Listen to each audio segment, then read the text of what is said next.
Salutations, respected viewers. I am George from Ireland. Here I am in London, and behind me is this house where Samuel Taylor Coleridge lived for several years.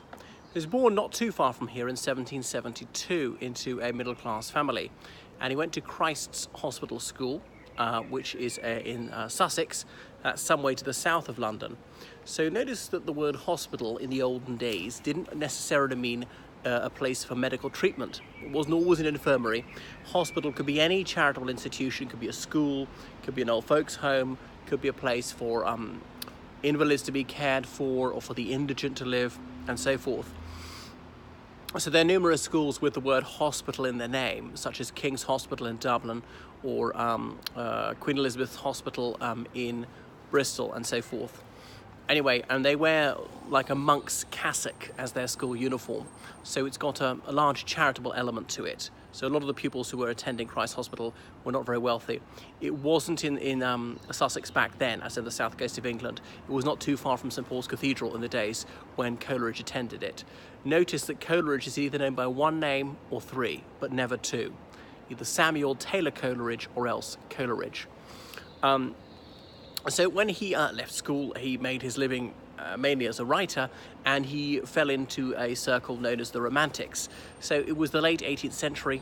It was just after the French Revolution when he reached man's estate, and radicalism was in the air. But he was not explicitly political. Some of his contemporaries, Leigh Hunt and Shelley and so forth, were more openly political. But he was part of it more as simply an artistic movement, as in return to nature, being wild.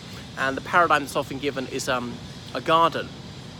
Now, until the French Revolution, well, the conservative view was that a garden should be landscaped with topiary, with manicured lawns, with flower beds, whereas a romantic this time was saying, no, just let it grow, because wildness is best in its natural state, and let it all hang out, and expressing feelings. They rejected the very stratified society they found themselves in, with this rigid class structure, with all these do's and don'ts. They found it very prescriptive, that it was a grossly inegalitarian society, and there were all these ridiculously hierarchical rules, and it was just too hidebound by custom and ritual. And so they wanted to return to simplicity and people doing as they wished.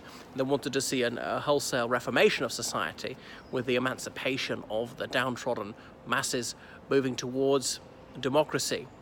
Because remember, very few men had the right to vote, and of course you can forget about women having the right to vote back then, the abolition of slavery, things like that. But as I say, Coleridge was not as intrigued by politics as some of his circle. So he's well known for Xanadu, a poem he wrote whilst under the influence of opium. Remember, opium was trafficked here from India and China, and it was completely legal as a recreational drug until the 1920s. Indeed, in India, under the British Raj, was the opium department, and George Orwell's father worked in the opium department, cultivating opium, and yes, it has a medicinal use as a palliative, but for people simply to take for kicks. Anyway, he was under the influence of opium, and when he started to pen the rhyme of the ancient, in Xanadu, certainly to compose it mentally, and then the postman came along and interrupted him, and he couldn't quite remember the good lines.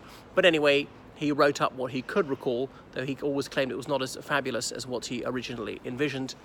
In Xanadu did Kublai Khan a stately pleasure-dome decree, and so forth, talking about the Mongol emperor. He's also well known for the Rime of the Ancient Mariner.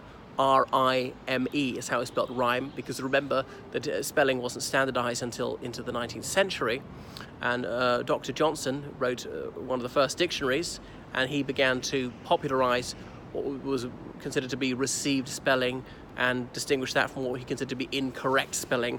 So until then, in a sense, one couldn't make a spelling mistake, so I suppose some dyslexics will never forgive Samuel Johnson for that.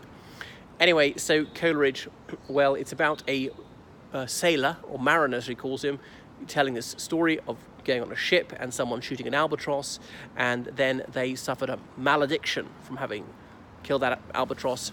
And there's a famous line in it, and it's often misquoted. I think I'm going to misquote it myself. Water, water everywhere, but not a drop to drink. It's slightly different from the one the way everybody remembers it. So there we are. You should read some more of his verses. Now, he lived on rather later than some of his other contemporaries, and this is Kensington, so was considered several miles to the west of London. Born here in a house which is not much older than he was. That is Samuel Taylor Coleridge, who, by a curious coincidence, lived 2 doors down from Harold Laski, though Laski was born well after Coleridge's death.